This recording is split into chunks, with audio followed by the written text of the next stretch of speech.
Hi అండి, ఈరోజు మన ఛానల్లో వ్లాగ్ వచ్చి బెండకాయ ఫ్రై చేస్తున్నానండి. చాలా ఈజీగా 5 మినిట్స్లో అయిపోయే ఫ్రై అండి. ఇప్పుడు మనం ప్రాసెస్లోకి వెళ్ళిపోదాం. నేనైతే ముందుగా బెండకాయలన్నీ శుభ్రంగా కడిగేసుకొని ముక్కలు కట్ చేసి ఆరబెట్టేశానండి. బెండకాయ ముందుగా అలా ఆరబెట్టడం వల్ల జిగురు రాకుండా ఉంటుంది అన్నమాట కర్రీ. కళాయిలో నూనె అయితే వేసానండి.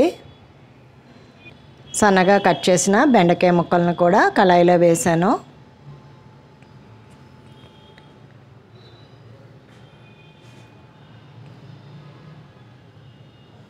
జస్ట్ అట్లా పొయ్యి మీద వేసేసి సిమ్లో పెట్టి మూత పెట్టేసుకోవాలండి.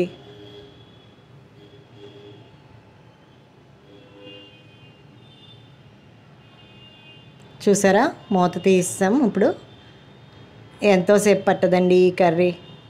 ఎందుకంటే బెండకాయలు ముందే కడిగి ఆరబెట్టడం వల్ల చక్కగా అవి ఆరి ఉంటాయి కదా, తొందరగా కర్రీ అయిపోద్దండి.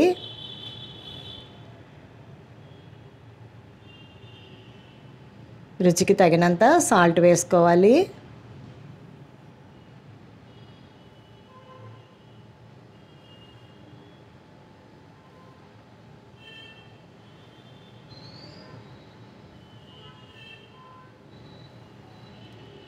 చిటికెడు పసుపు, కరివేపాకు వేసి 1 సెకండ్ కలపాలండి. అలాగా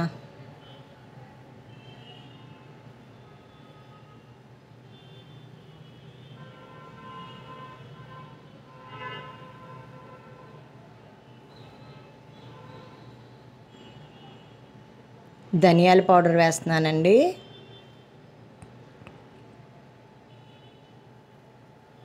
రెండు స్పూన్లు అయితే ధనియాల పౌడర్ వేసాను నేను. జీలకర్ర పౌడరు 1 స్పూన్ వేసాను. రెండిటిని మనం వేసుకున్నాక కలుపుకోవాలండి.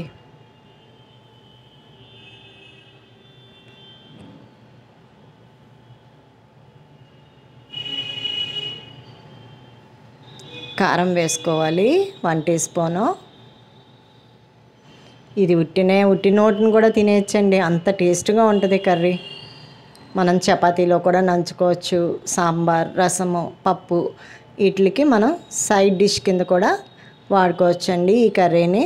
చాలా టేస్ట్గా ఉంటుంది. చాలా సింపుల్గా అయిపోద్దండి కర్రీ మటుకు. అంతేనండి, జస్ట్ 1 మినిట్ అట్లా వేపేసుకుంటే సరిపోద్ది. నేనైతే ఇప్పుడు సర్వింగ్ బౌల్లోకి తీసేస్తున్నాను కర్రీని. చూసారా ఎంత యమ్మీగా కనిపిస్తుందో కర్రీ. చాలా సులువుగా చేసుకోవచ్చండి.